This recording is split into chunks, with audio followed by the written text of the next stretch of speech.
A pleasure to meet all at last, and welcome back to Films I Should Have Talked About Years Ago. And here we are again with some more stuff to talk about specifically. This is probably one of those examples of movies from the mid to late 2000s that I probably should have at least mentioned. But without further ado, let's go ahead and talk a few things about the one and only Adam Sandler and Kevin James crossover known as I Now Pronounce You Chuck and Larry. Or just for short, let's just call it Chuck and Larry. The story of firefighters and friends and pretty much a falsified variation of a gay couple known as Chuck and Larry. These two do in fact want to simply go against society, but not intentionally. All they want to do is to simply have themselves a life together. A life of homosexual love, romance, and complete and total happiness. But they unfortunately cannot do so. A governmental form is actually simply going to prohibit them from doing a few different things. But what they do here is actually what's considered criminal. A falsification of a government report, which is simply being that they intend on claiming that they're in gay love, engaged, married. Homosexually, of course.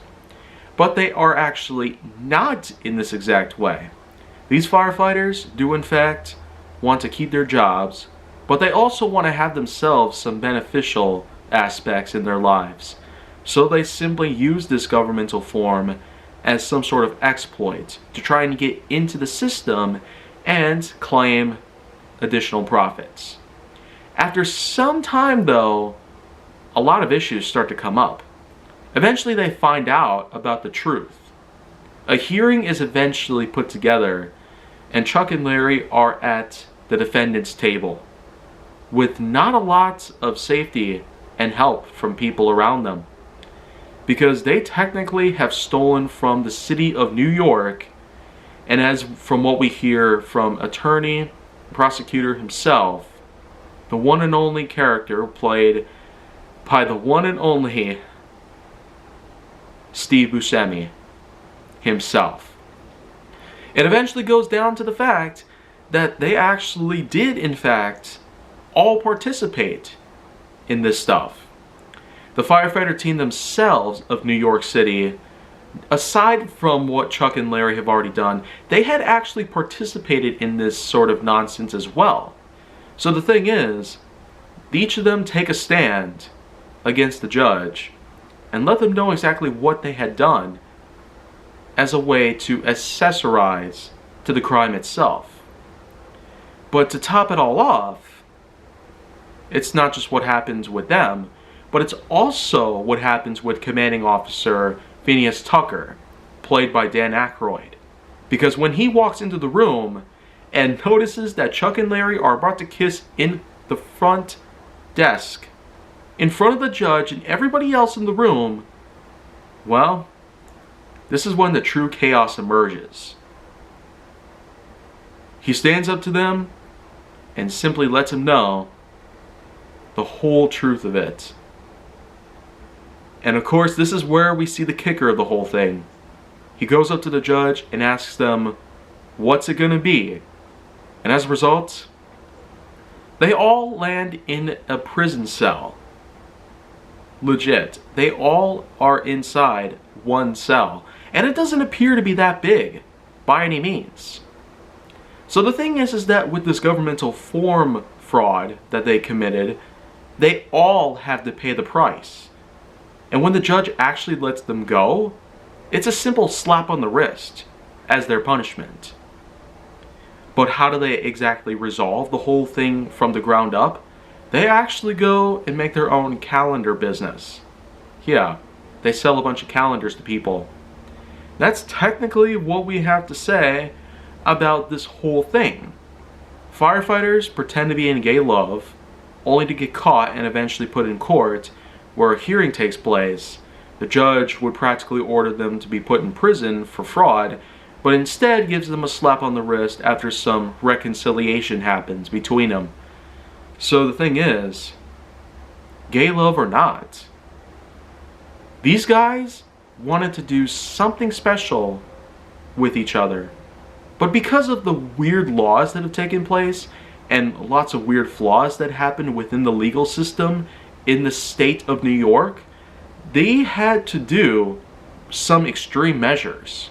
They had to take up a lot of strange and rather questionable actions just to keep themselves happy.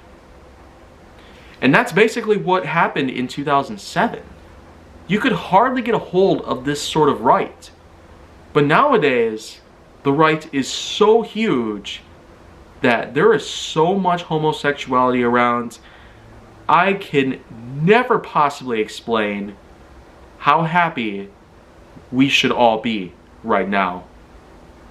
Because everybody's come out of the closet by this point.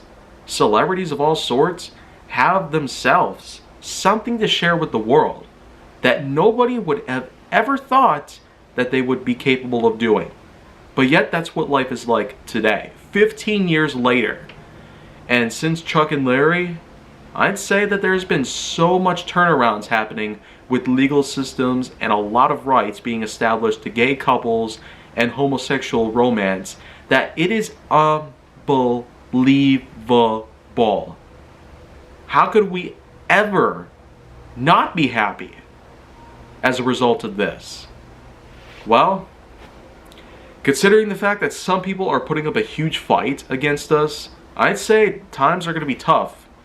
But considering the fact that we still have legal systems to back us up at all costs, there is going to be zero way that these guys are going to win. These politicians are never going to start picking a fight with the wrong people. They will not take us down again. We are not going back to that time where it was really tough to get a hold of sexual romance of that nature to begin with. Homosexuality, heterosexuality, pansexuality, bisexuality, transsexuality, and all other known sexualities that have possibly existed in history, even today, where there's so many of them I could hardly know where to begin, it's going to be around for a long time. Hopefully for the rest of our lives. I can never imagine what the next century is going to be like, but hopefully we could see more turnarounds than ever. We've already taken a huge leap onto the other side of the raging river known as progress.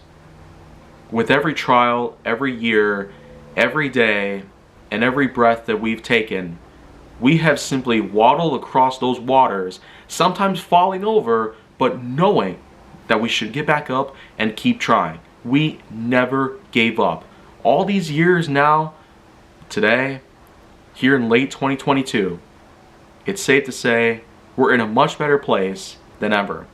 And if anything, Chuck and Larry practically predicted what the future will be like. Love conquers all. Whether it's straight or gay or bi or pan, trans, doesn't really matter too much. But you know what? I am more than proud of where we've come along, how we've come along, and why we've come along. So thank you everybody for watching this.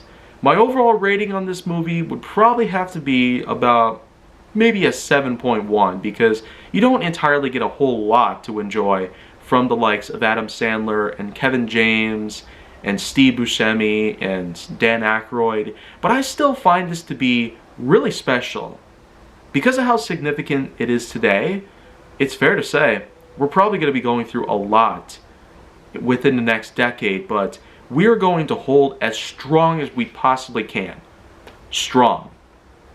So, 7.1 out of 10.1 for this one. And if you want to see more, go down to my channel to make sure that you like, subscribe, comment, follow me on social media, and stay on the Hollywood side.